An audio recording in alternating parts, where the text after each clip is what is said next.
A simple woman was mocked for her thrift store parka, her duct-taped rifle case, and for being an older woman in a place built for defense heirs and elite soldiers. They called her Lost Cowgirl cosplay. A trainer joked he'd walk out on his head if she scored more than 5.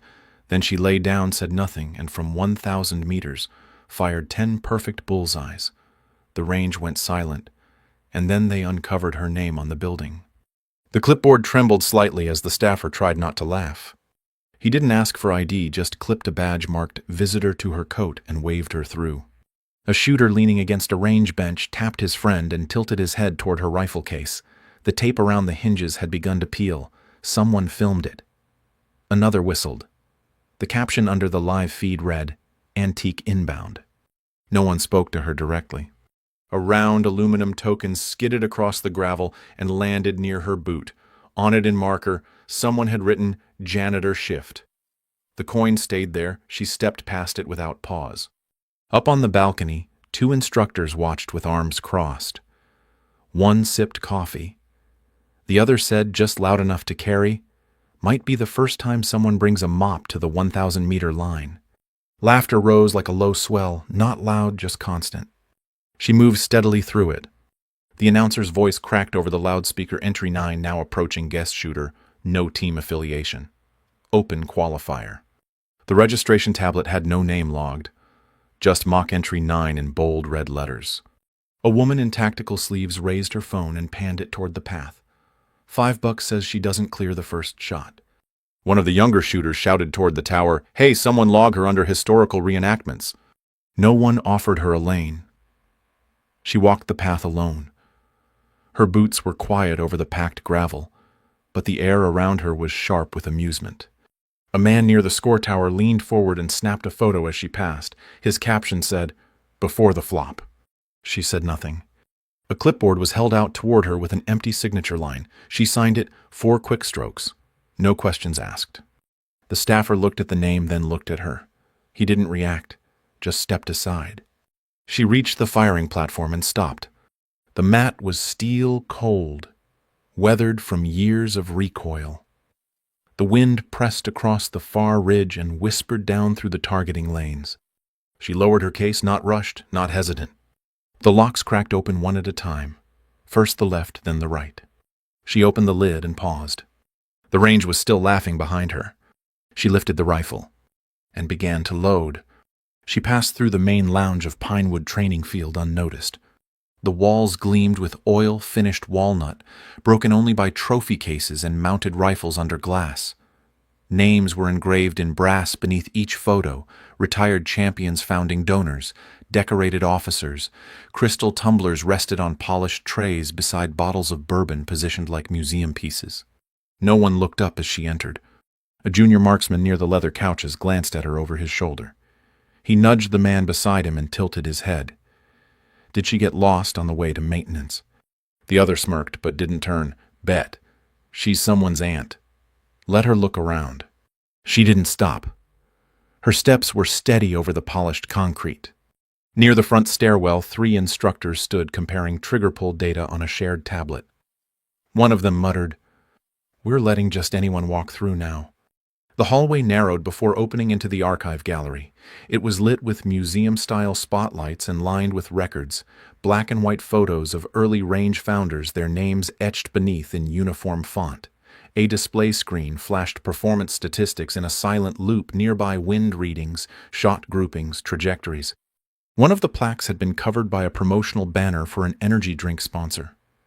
The banner was bolted into the wall across a single brass plate at waist height. The others shined. That one didn't. She paused there for one breath, then moved on. Upstairs, the long corridor that led to the viewing decks was filled with side displays, framed bullseyes, nameplates, shattered clay targets preserved in resin. The staff here wore embroidered quarter zips and discreet earpieces. Most held clipboards or coffee. None asked who she was. No one needed to. To them, she was already defined. By the coat. The taped case. The silence. A pair of shooters posed for a selfie at the end of the row. Behind them, her figure blurred in the corner of the frame. One added a caption before posting, "Range Ghost caught on camera." Laughter bounced from a nearby stairwell. From the deck above, a woman in a black vest leaned on the railing and whispered to a man beside her, "She's still wandering. Just don't let her get near the tower." "Should we tell the marshal? She'll probably wander out when it gets cold." The woman passed beneath them without looking up. Near the main conference door, a large digital screen cycled through donor names in gold text. The sequence moved slowly, each name highlighted, then replaced. Her name wasn't there. Not anymore. Beneath the screen, an older target print had been framed in black. A perfect group, 12 rounds in a pattern no wider than a quarter. No signature, just a line of date and distance below, 1000 mm, standard wind verified. 2 shooters looked at it, then past her. One said, "No one's touched that record since 2015. Probably a fluke." She walked on.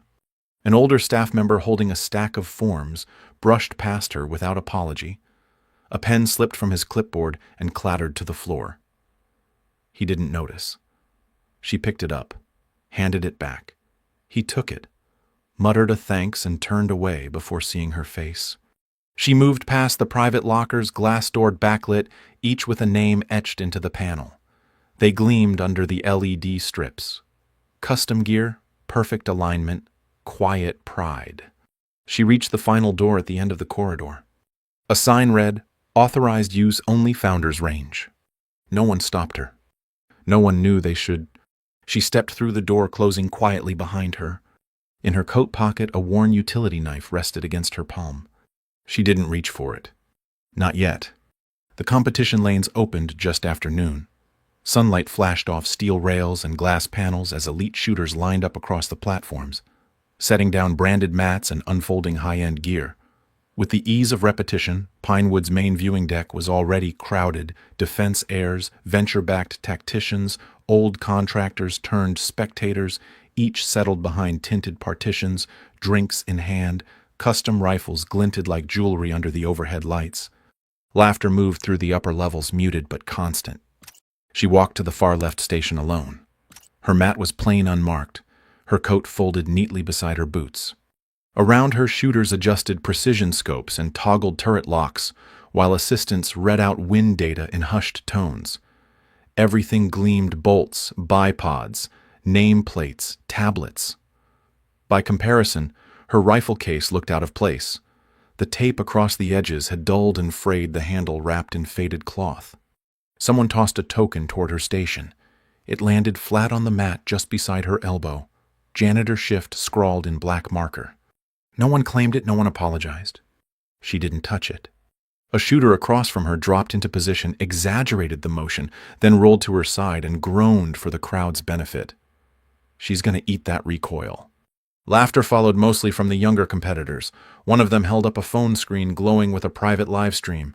In the chat, a line of text scrolled fast. She brought a musket to a laser fight. She opened her case without reacting. The latches gave with a soft crack. Inside the rifle was clean, its wooden stock scratched but cared for. The scope was older, its finish dulled around the rim, but the glass was clear. She laid it out piece by piece, checking each round with steady fingers before aligning them inside a dented tray. Above her lane, the digital scoreboard blinked to life. Mock entry, Number 9, no team badge, no name, just the number and an empty profile icon beneath it. On the deck behind her, a woman with a tactical vest leaned on the rail and whispered, "Who let Grandma sign up for open range?" Someone laughed. Someone else hit record. She stayed in place. Her motions were practiced, deliberate. She adjusted her sling, rotated the scope gently in its mount, and tapped once at the bolt. The sound barely registered. With her back flat to the mat, she reached into the side pocket of the case and pulled out a small, worn notebook. She flipped to a marked page. Faded ballistics notations ran in careful columns down the paper, sloped angles, hold points, custom wind calibrations drawn by hand. She scanned it briefly, nodded once, then closed the cover and placed it beside her gear. Down the row, a staff member barked out final checks. Assistants rechecked sensors. One pair joked about needing a broom to sweep up her pride. No one offered help. No marshal approached. She didn't need them. She lowered herself into the prone position, her left arm braced beneath the stock, her right palm open over the rear grip. Her cheek met the rifle like muscle memory. Her breath slowed, not labored, just quiet. One breath, then another, then stillness. Someone behind her muttered, "She doesn't even have a team patch." Another added, "Bet she's here to ghostwrite the manual." The laughter died more slowly this time. The camera above her, focused in the live stream chat, blinked with gifs and reactions, but her face showed nothing. No acknowledgement, no break. She slid the bolt open, fed the first round in with care. The range display pulsed red then green. The timer started. She exhaled once. And waited. The wind shifted as the lineup rotated. From the tower, a smug voice cut through the loudspeaker. Next on deck, mock entry. Number 9, open qualifier 1,000-meter attempt. This should be interesting. The crowd stirred, some leaned in, a few started clapping, slow, exaggerated, theatrical.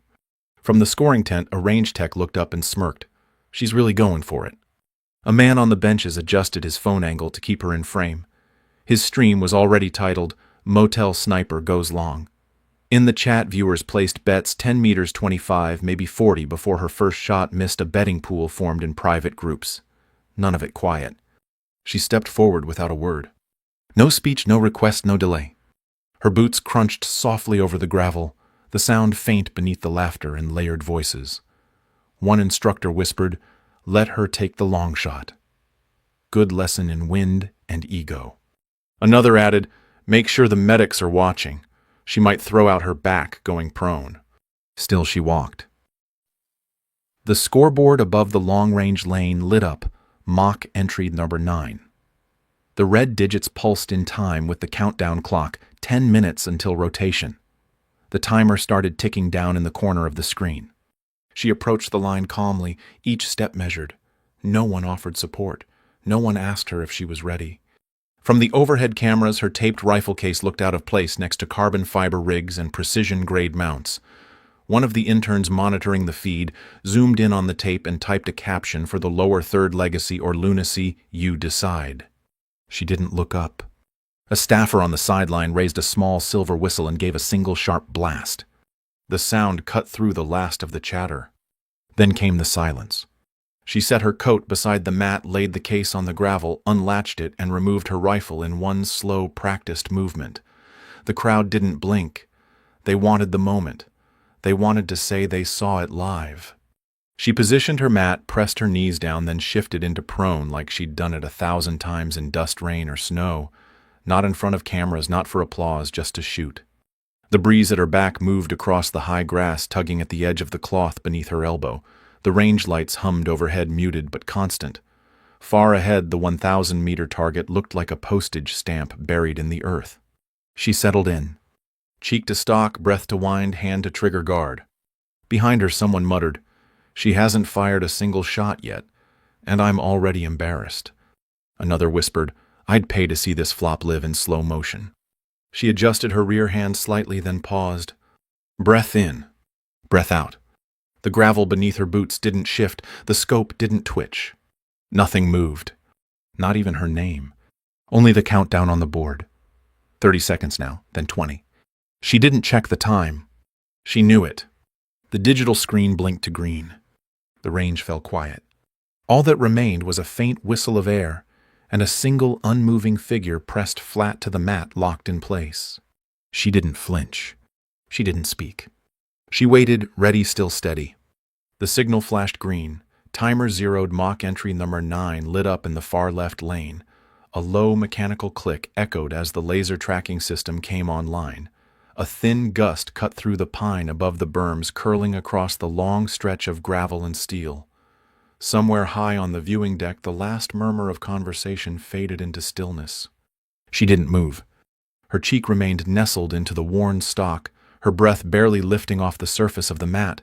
Inhale, exhale, not rushed, not held, the kind of rhythm earned through repetition, not rehearsal. Cold air touched her knuckles, but she didn't flinch. Her fingers stayed loose, aligned, waiting. The first shot came like an afterthought. One breath ended, and the trigger broke. The sound was small compared to the space it filled. No echo, just a crisp report that vanished into the hills beyond the range. The red dot lit up on the target screen. Then, center clean dead heart of the ring. The laughter hadn't returned yet, but no one clapped. A few glances traded between benches. Someone leaned forward. Someone else reached for their drink and set it back down, untouched. She cycled the bolt. Smooth. The second round seated. Her body shifted only enough to reset. The scope barely moved. She made one micro-adjustment to the dial. Nothing showy. Just one click. The breath returned metered and calm as if she were somewhere else entirely. She fired again. Then... Same position, same hole. The screen blinked, then locked a second red dot invisible under the first. In the balcony lounge, a man cleared his throat and said nothing. His phone lay in his hand. Unlocked. Forgotten.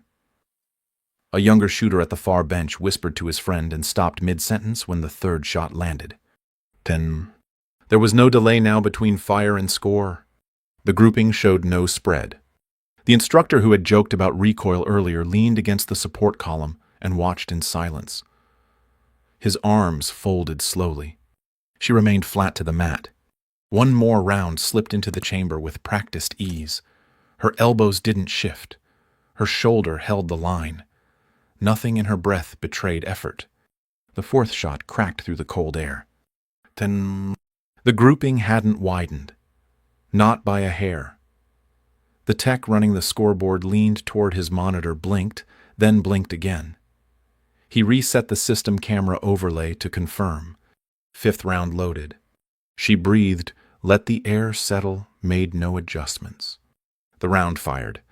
Then, the dime-sized cluster on the screen began to pulse red with tracking heat. A spectator near the edge of the viewing deck whispered, "Is that live or a simulation?" Someone else shook their head. No one replied. No one laughed. The staffer holding the printed leaderboard hadn't written anything yet. She stayed in position. Her eyes did not leave the scope. She fired again. Then, the sixth impact fell into the heart of the cluster. By now, the scoreboard operator had stopped toggling between lanes. The feed remained fixed on mock entry number 9. She cycled the bolt again. No extra breath, no hesitation. Seventh shot. Then, the instructor leaned forward, gripping the railing. He hadn't moved in 2 minutes. A younger shooter sat down slowly beside his rig and began repacking his gear without looking up. A woman in a branded jacket pressed record on her phone, but didn't say anything. Eighth shot loaded. Still no pause. She didn't mark her targets. Didn't confirm her score. Didn't celebrate. She simply fired. Then, at the far end of the range, a gust picked up a streamer left by a previous competitor and carried it toward the berm. No one noticed. Ninth shot came without delay. Then, now the sensors took a full second to lock. The cluster was so dense the laser had to re-register the center line. The tech behind the glass raised his hand and shook his head once. A scoreboard printer clicked to life. She didn't look up. Her hand moved to the final round. She lifted it, set it closed the bolt. Breath again. This time deeper, but only just. The crowd didn't breathe. No noise, no phones, no comment, just the low wind pushing faintly at the mat edge. The 10th shot fired. For 1 second there was no result. Then the board blinked. Then 100. The printer spit out the score. 100. No decimals, no deductions, no delay. She opened the bolt, let the cartridge rest beside the others. She pulled her cheek back from the stock and sat up. Only then did she look ahead. The screen above her station zoomed in. The grouping was so tight it looked printed. The dime-sized cluster glowed red against the paper. Confirmed, verified, stamped. She placed the rifle flat on the mat, laid one hand over the receiver, and closed her eyes for one breath. Behind her, no one moved. A spectator lowered his binoculars and sat back slowly. The instructor turned away, hand still over his mouth. Someone said her name. Someone else wrote it down. But she didn't speak. She gathered her tray, folded her mat, and stood. The wind passed over the range again, quiet now, like it knew what had just happened. Like it understood. She walked off the line and left the silence behind her. The scoreboard still glowed, red digits, clean zeros, 10 shots, 10 perfect scores, 100 across the board. No wind correction needed, no spotter, no tech support, just her. No one had moved. The staffer in charge of posting the scores hadn't written her name yet. His pen hovered over the clipboard like he was waiting for instructions or maybe permission. Across the viewing deck, cameras slowly lowered. A few spectators stood with hands still over their mouths, unsure if what they had seen had really happened. The last traces of mockery had vanished. What remained now was something else. Not silence exactly, but the sound of a room breathing in at once and forgetting how to let it go. At the base of the north wall near the walkway where the donor plaques lined the perimeter, a retired general stepped forward. No one had seen him arrive. He didn't speak. He didn't wave. He moved with the quiet ease of someone who belonged in places without needing to prove it. He paused in front of a section that had been covered by a promotional banner, just a standard print ad for a sponsor's tactical gear line bolted casually over the brass. The general studied the bolts for a moment, then reached for the edge of the vinyl and peeled it back. The plaque underneath was polished but unlit. It had been there the whole time. 3 lines, one name. Her name, engraved in brass. No title, no flourish, just the words that mattered. Design lead founding contributor Trajectory Systems and Target Design. A sound rippled through the crowd. It wasn't a gasp, more like an absence, a wave of understanding that struck all at once and moved person to person like a current. On the floor above, a man who had live-streamed her setup earlier lowered his phone. He didn't press, stop, he just let it hang in his hand, forgotten. The woman in tactical gear, who had mimed a collapse before her first shot, now stood at the bench. Her rifle remained untouched, her gloves half pulled on the routine forgotten. Near the tower, the instructor who joked about janitor shifts pressed both palms flat to the desk. He didn't speak. He didn't move. One staffer reached for his camera. He fumbled it. Once, caught it again, then raised it slowly as if unsure whether to record the moment or simply witness it. The screen above the range still showed her final grouping, a red circle no larger than a thumbprint at the exact center of the target. The system had verified it, so had the printer.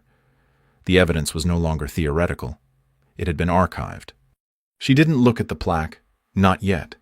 She stood at the edge of the mat, her rifle now resting flat against its case. Her hands didn't shake. Her face didn't change. In her right hand, half concealed by the cuff of her coat, was a faded ID badge. The laminate had yellowed. The lettering was worn down to a ghosted print, but the barcode was still visible. So was the photo.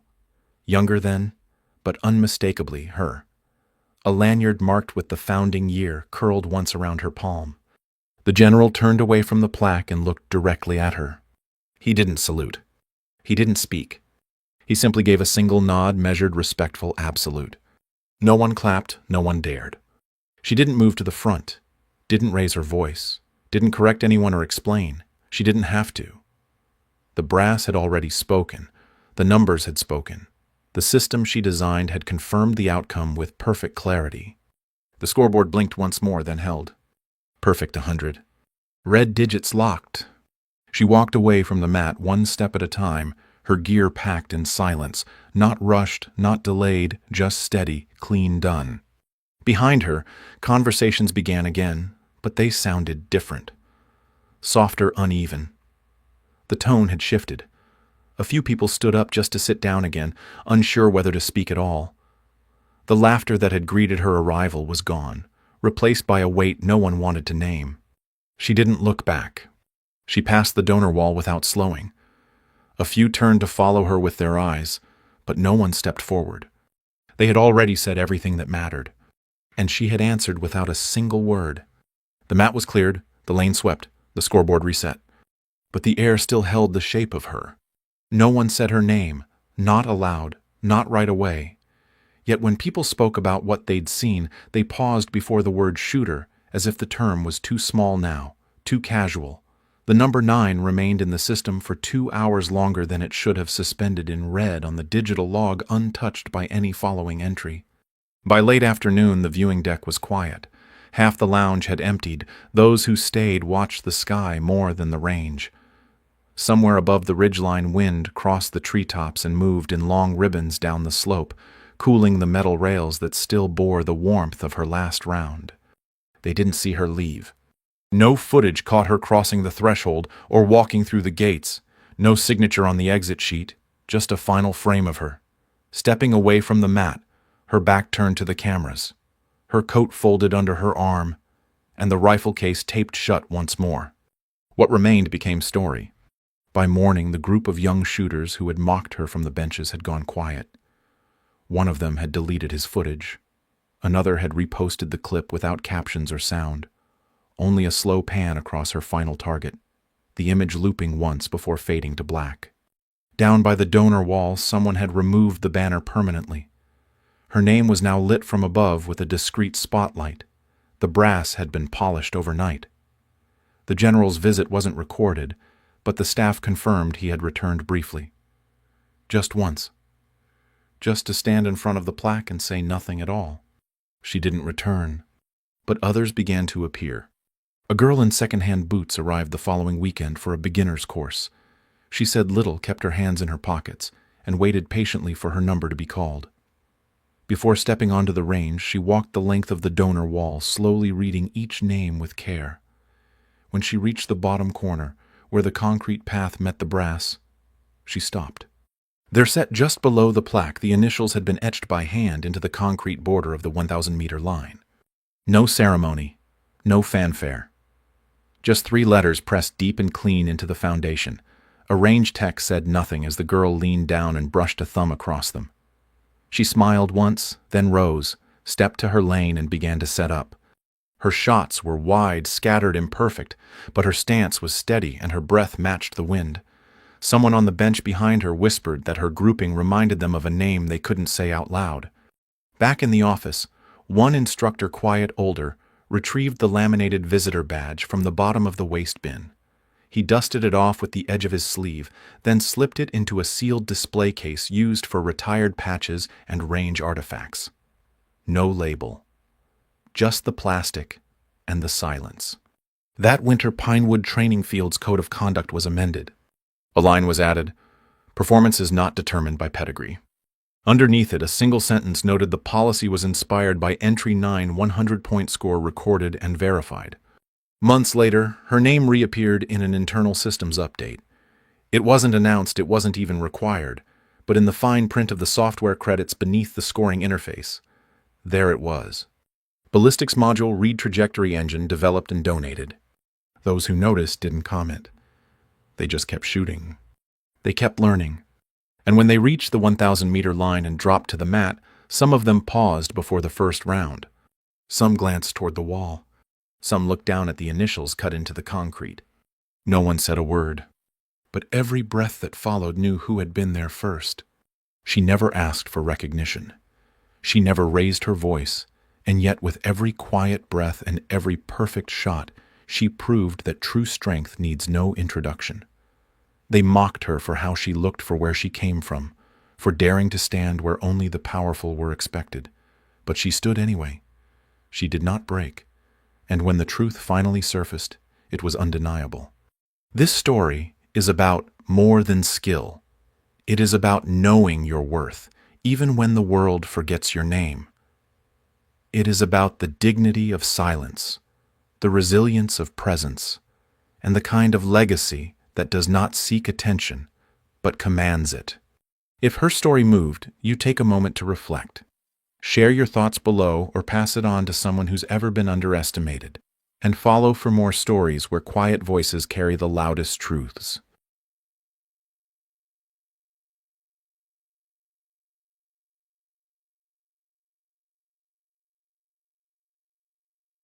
I hope you enjoyed this thrilling journey. On a scale of 1 to 10, how would you rate this story? Let me know in the comments below.